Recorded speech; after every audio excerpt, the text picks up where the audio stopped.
com muita alegria que cumprimentamos nossos irmãos com a paz do nosso Senhor e Salvador Jesus Cristo. Que bênção de Deus podemos estar aqui mais uma vez para falarmos a respeito destas lições bíblicas, que é o segundo trimestre de 2025, que tem esse título, O Verbo se fez carne. E nós já estamos na lição de número 10. Número 10, que tem esse título, A Promessa do Espírito Santo, evidentemente, né? O textuário diz, e havendo dito isto, assoprou sobre eles e disse, recebeis o Espírito Santo. João, capítulo 20, versículo 22.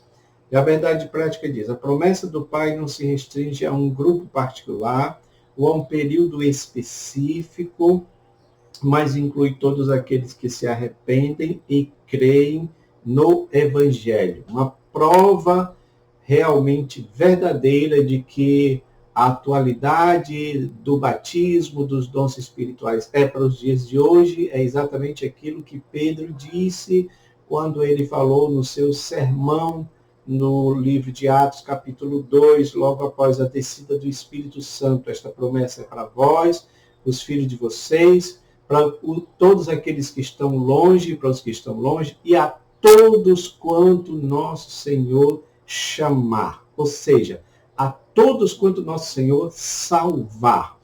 A pergunta que fica para aqueles que são cessacionistas Jesus parou de salvar as pessoas? Ele parou de chamar as pessoas pararam de se converter? Evidentemente que não. Então, enquanto houver salvação de almas nesta terra, a atualidade dos dons espirituais também está vigorando nos dias de hoje. Amém, meus irmãos? Então vamos lá, para nós continuarmos aqui, avançando nas nossas lições. E temos aí, como você sabe, o nosso gráfico esboço, em 3 pontos. Primeiro, a promessa do Pai. Segundo, o Espírito habita os discípulos. E terceiro, a promessa do Pai no dia de Pentecoste. A palavra-chave, como você sabe, é Espírito, que está se referindo ao Espírito Santo de Deus. Meus irmãos, a primeira coisa que eu gostaria de falar aqui, para a gente ficar compreendido esta lição, é que nós estamos falando aqui da obra da salvação, da soteriologia, da obra da salvação. E a obra da salvação, é claro que inclui a vinda do Senhor Jesus, a encarnação do Verbo, nós já estudamos bastante sobre isso, só que agora o Senhor Jesus já está se encaminhando para o seu momento final, os seus momentos finais aqui na Terra, onde ele iria morrer, para consumar a obra salvífica, morrer lá naquela cruz, morrer de maneira redentiva, expiatória, justificativa, porque através da justificação, mediante o sangue de Jesus, nós somos justificados. Mas então Jesus estava dando as últimas instruções aos discípulos, porque o que nós temos aqui, na realidade, é ainda a continuação do capítulo 14, quando ele disse que iria para o Pai, e ele está dando um outro consolador, enviaria um outro consolador para estar conosco. Então, é claro que isso tem a ver com a obra da salvação. É muito importante nós entendermos isso aqui. Então, o Espírito Santo, o papel dele é aquele que vai limpar o homem, vai purificar o homem, vai iluminar, vai dar luz no entendimento, vai interceder, vai aquecer a chama do amor de Deus nos corações. Isso é que é o verdadeiro avivamento, é quando o nosso coração está aquecido dessa chama, desse vigor, dessa alegria, desse entusiasmo celestial. Assim também como ele vai nos revestir de poder. Para quê? Para exatamente nos capacitar para a obra de evangelização. Também ele vai nos renovar, porque precisamos de renovação.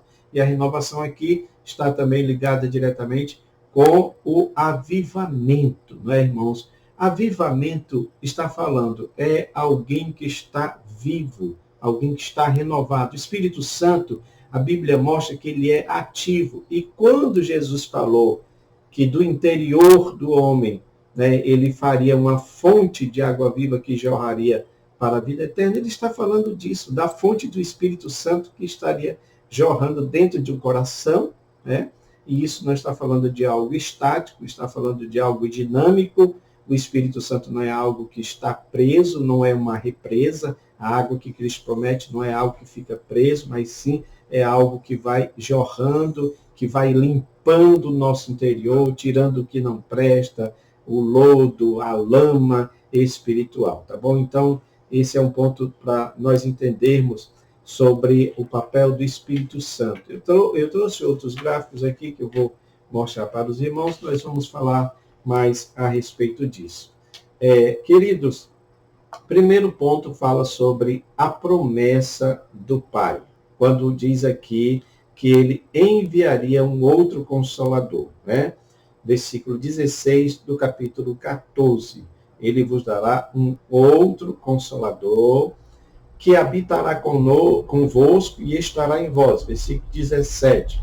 Já no capítulo 16, é mencionado que quando o Consolador chegar, ele convencerá o mundo do pecado, da justiça e do juízo, evidenciando a obra regeneradora da terceira pessoa da Trindade. E aí eu quero já mostrar para você aqui esse gráfico que fala sobre isso. A obra do Espírito Santo, né, como aquele que vem para convencer o homem.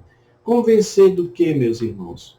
Do pecado, da justiça e também do juízo. É importante essa obra do Espírito Santo na vida das pessoas, porque se não fosse isso, ninguém se salvaria. Por exemplo, por que ele precisa convencer o mundo, o homem, do pecado? Primeiro, porque o homem pecou, porque o homem errou o alvo, e aí nós temos, né, a doutrina do pecado, hamartiologia, né, que vem de hamartia, de errar o alvo, né?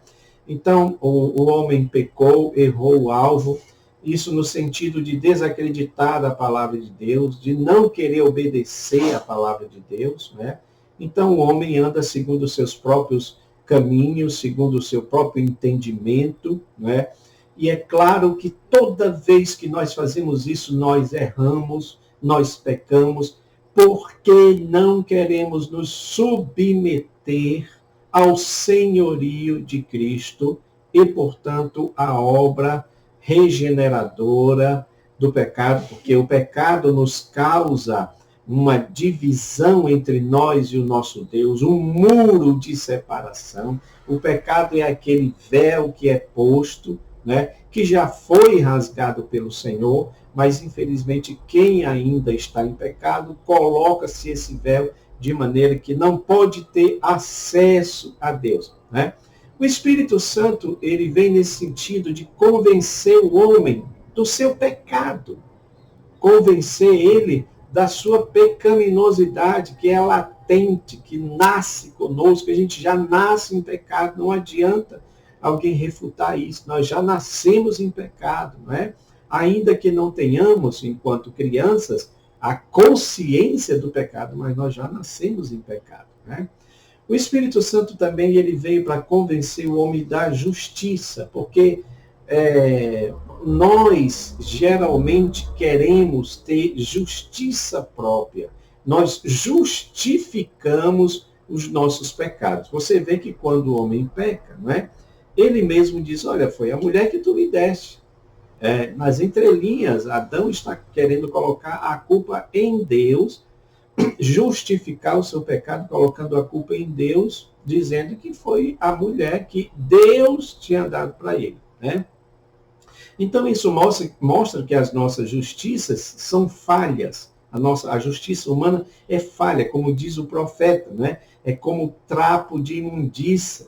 E não pode ajudar o homem na salvação. Tá? Então, o Espírito Santo de Deus convence que a justiça de Deus, a justiça de Cristo, é melhor e perfeita. Por quê? Porque ele morreu sem pecado, exatamente para nos redimir, coisa que nós não poderíamos fazer, já que nós nascemos em pecado, né? Agora, um outro aspecto importante é o seguinte: por que o Espírito Santo vai nos convencer do pecado, que é o que nos coloca em rota de colisão contra Deus, né? Por que o Espírito Santo vai nos convencer da justiça? Para mostrar para nós que a nossa justiça não vai ajudar na nossa salvação. Mas mais importante ainda, meus irmãos, é mostrar que o pecado, como nos coloca em uma contenda, em um tribunal de julgamento, e nós somos os réus, né?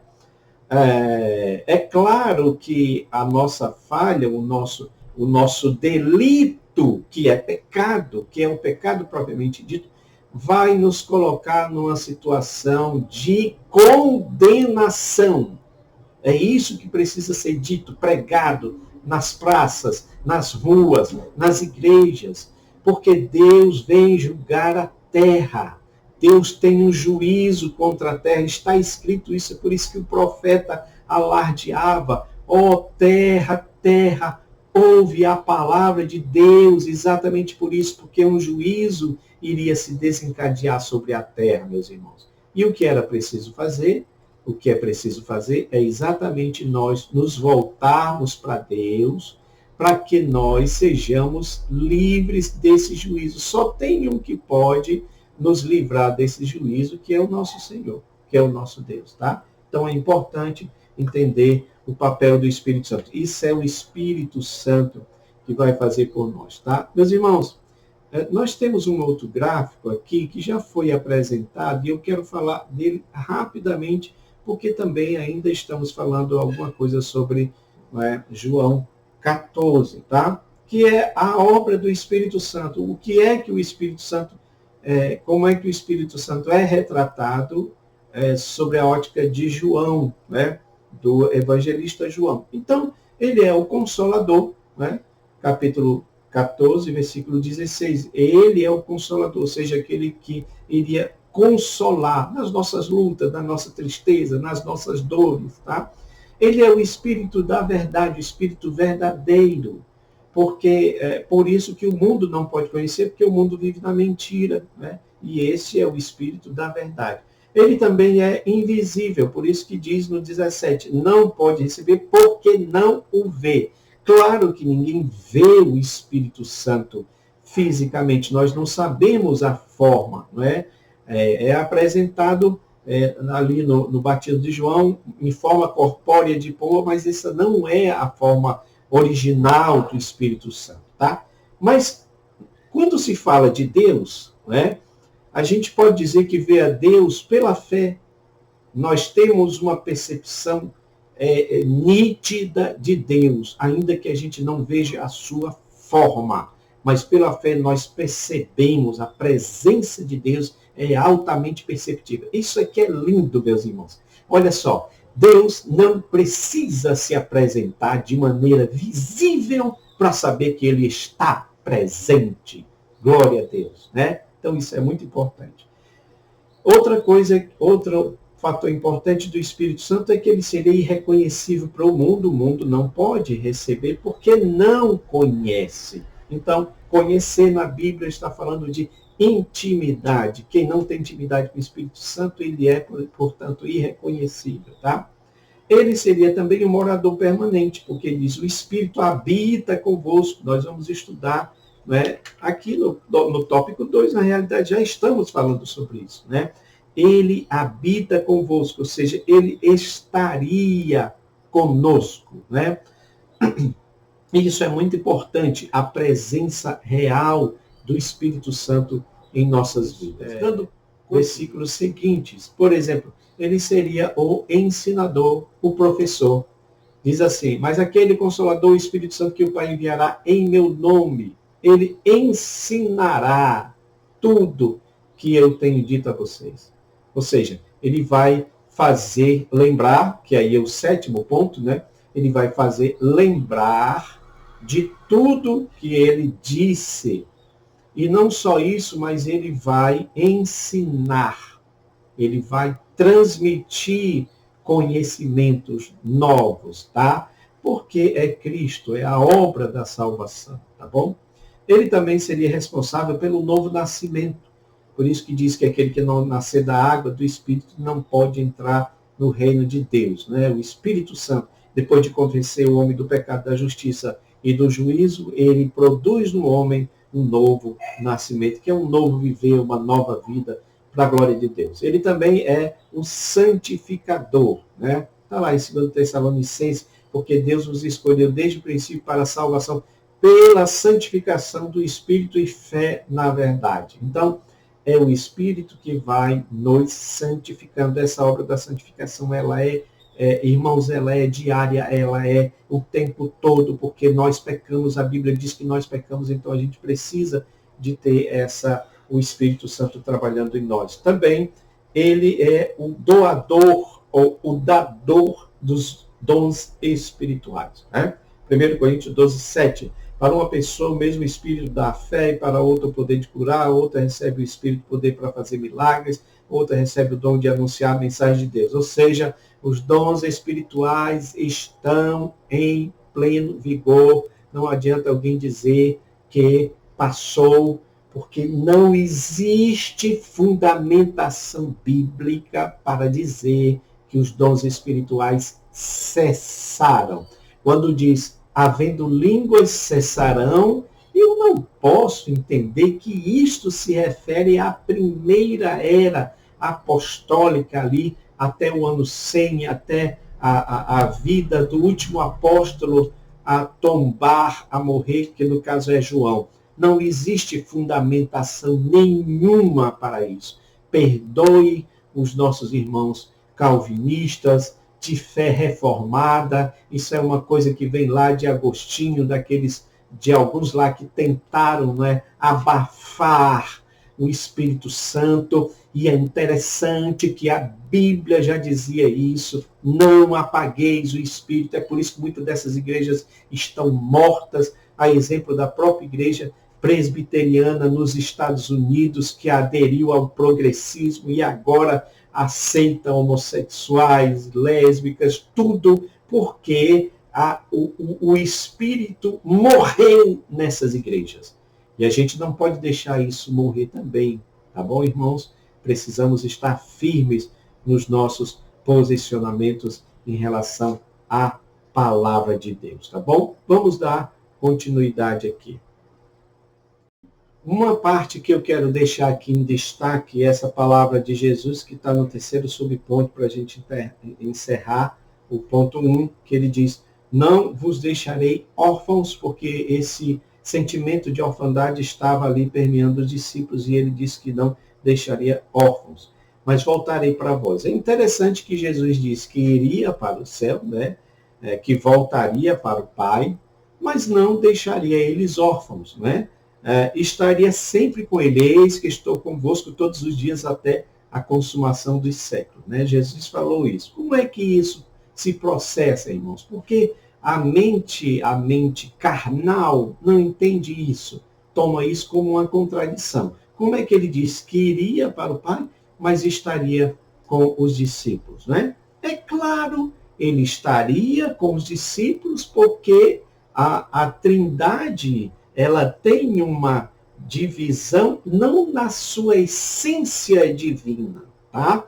Mas na diversidade e na ação. Então, a ação salvadora, redentora do Filho já foi realizada, tá bom? Mas a ação regeneradora, convencedora, que eu acabei de falar para os irmãos, do Espírito Santo, iria entrar em ação a partir de Atos 2, quando ele derramaria o seu Espírito sobre toda a carne, tá? E significa dizer que ele estaria com eles, não é? Ele estaria com eles. Ou seja, Jesus é aquele que salva, o Espírito Santo é aquele que convence. A obra convencedora do Espírito Santo está presente. Então, Jesus foi aos céus, foi assunto aos céus, mas estaria com eles, conosco, através do Espírito Santo. E aqui eu quero dizer uma coisa para os irmãos, muito importante, meus irmãos, que às vezes nós vacilamos em não explicar isso corretamente. Se você estudar a questão da pericorese, que é um estudo mais avançado da Trindade, nós já falamos sobre ela aqui, então você vai entender que todas as pessoas que não são pessoas individualizadas, porque senão a gente cai no triteísmo, tá? Mas são pessoas que agem dentro de uma comunhão. O Pai não faz nada isolado do Filho, nem do Espírito. O Espírito não faz nada isolado do Pai, nem do Filho. E assim mesmo, o Filho não faz nada isolado do Pai, nem do Espírito. Mas eles estão em perfeita comunhão, que é isto que precisa ser pregado. Tá bom? Irmãos, tópico 2, o Espírito habita os discípulos. E aí é dito aqui que a gente precisa estudar essa parte de João capítulo 20, né? Porque está falando aqui de soprar o Espírito sobre eles. Isso antes do Pentecostes, né? Então Jesus soprou sobre eles o Espírito, tá? Meus irmãos, por que Jesus soprou o Espírito sobre eles? É claro que os comentaristas fazem alusão daquilo que provavelmente João estaria pensando, né, na criação do homem. Né? Deus criou o homem do pó da terra, fez do barro aquele boneco, digamos assim, aquela estátua de barro ali, né? Mas aí depois ele sopra o Espírito sobre ele e o homem foi feito alma vivente, tá? Do mesmo jeito também, o homem, no caso os discípulos, receberam este sopro do Senhor Jesus. É claro que assim como aquele homem, aquele boneco de barro lá que se transformou em Adão, recebeu o sopro de Deus e recebeu vida, assim como os mortos, na visão de Ezequiel, quando Deus também fez com que aqueles ossos secos se juntassem e aparecesse ali os artelhos, os nervos, os músculos, e o corpo estava completo, mas não tinha vida. Do mesmo jeito, quando o Espírito soprou sobre eles, eles voltaram a ter vida, porque está falando do renascimento da nação de Israel, que estava morta espiritualmente, né? Então, aqui nós temos Jesus soprando o Espírito, e eu vejo isso particularmente, os irmãos podem comentar aí, mas eu vejo isso como algo que prefigurava aquilo que iria acontecer a posteriori, principalmente no que diz respeito à descida do Espírito Santo ali no Pentecostes. Ele sopra sobre eles, mas não há contradição nenhuma, porque ele diz que enviaria o Espírito. Mas aí o Espírito veio em Pentecostes, né? Então é importante a gente entendermos, nós entendemos que o Espírito é este sopro de Deus, e por favor, não é um sopro qualquer, não é? As pessoas querem dizer que o homem foi feito alma vivente, e isso significa tão somente que é o sopro de Deus, e daí, quando a pessoa morre, aquele sopro que para eles é este sopro aqui. Eu não tenho, meus irmãos, essa pretensão de dizer que Deus, as configurações de Deus são iguais à nossa. O sopro de Deus não pode ser igual ao nosso, meu irmão. Então a gente interpreta tudo ipsiliteris, né? Literalmente, e aí tem um problema, né? O sopro de Deus é o Espírito de Deus, que não é um vento.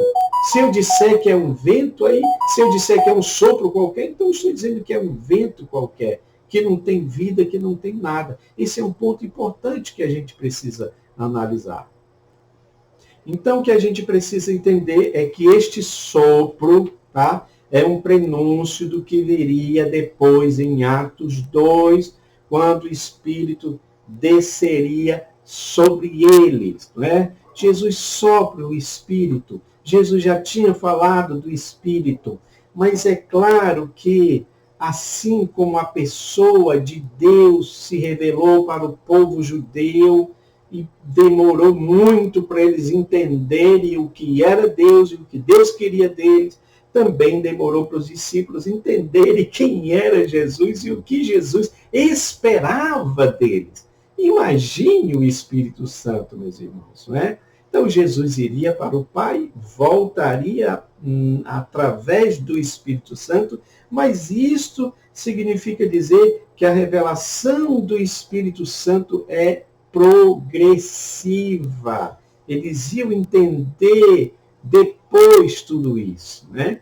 Jesus sopra o Espírito, eles não entenderam nada, mas quando o Espírito vem em Pentecostes, aí eles entendem que é uma porção a mais, que é uma porção especial de Deus, né? Por meio do Espírito Santo para a vida deles. E isso é muito importante porque a revelação de Deus é progressiva. Portanto, o Espírito Santo é esse componente vivificador, discipulador, santificador e preservador da igreja, porque você veja, a igreja nasce mesmo de maneira mais efetiva em Pentecostes, em Atos 2. E sabem por que a igreja está viva até hoje, meus irmãos? Porque o Espírito Santo está nela. Apesar de todas as tentativas, apesar das igrejas paralelas, porque existe a igreja do Senhor, corpo espiritual de Cristo, mas existe aquela outra que não é igreja, temos até um gráfico que fala sobre isso, né? A igreja que não é a igreja verdadeira, que não é a noiva, é a prostituta, né?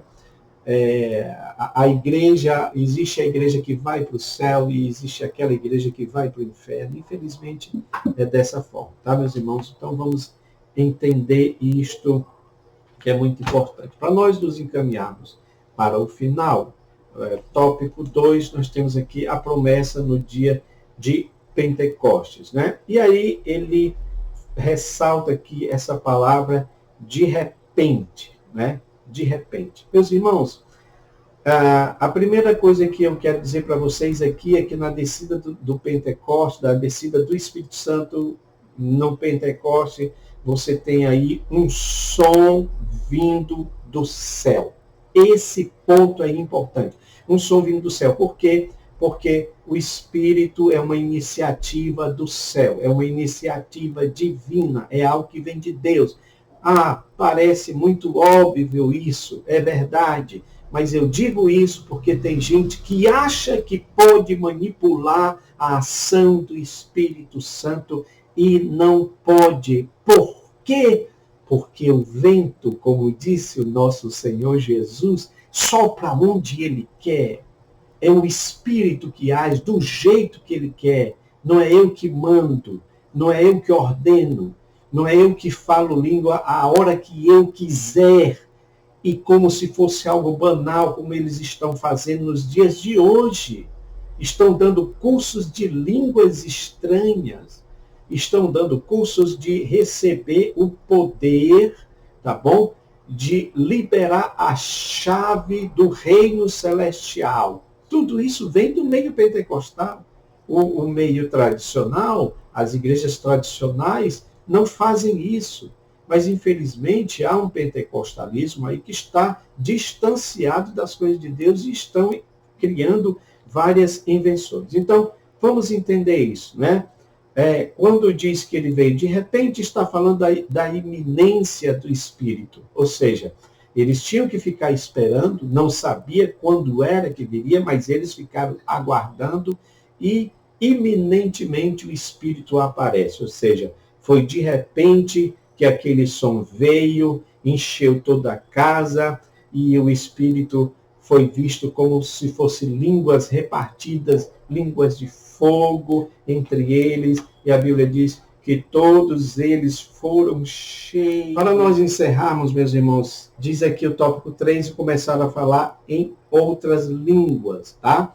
O Espírito Santo desceu sobre eles e eles foram cheios e começaram a falar em outras línguas. Há uma discussão aqui sobre a questão da xenolalia e glossolalia, né? Das línguas humanas e das línguas celestiais. Em que ponto é que entrou aqui a questão das línguas celestiais? Porque há uma diferença. A Bíblia diz que o que fala em outra língua não fala a homens, visto que ninguém o entende. Então, essa é a língua celestial, não é a mesma das línguas humanas que as pessoas conhecem, tá bom? A gente precisa entender sobre isso. Meus irmãos, que Deus abençoe a vida de vocês, continue compartilhando os nossos materiais, acessando os gráficos, usando nas suas aulas, para que Deus abençoe cada vez mais as suas aulas, tá bom? Deus abençoe a vida dos irmãos.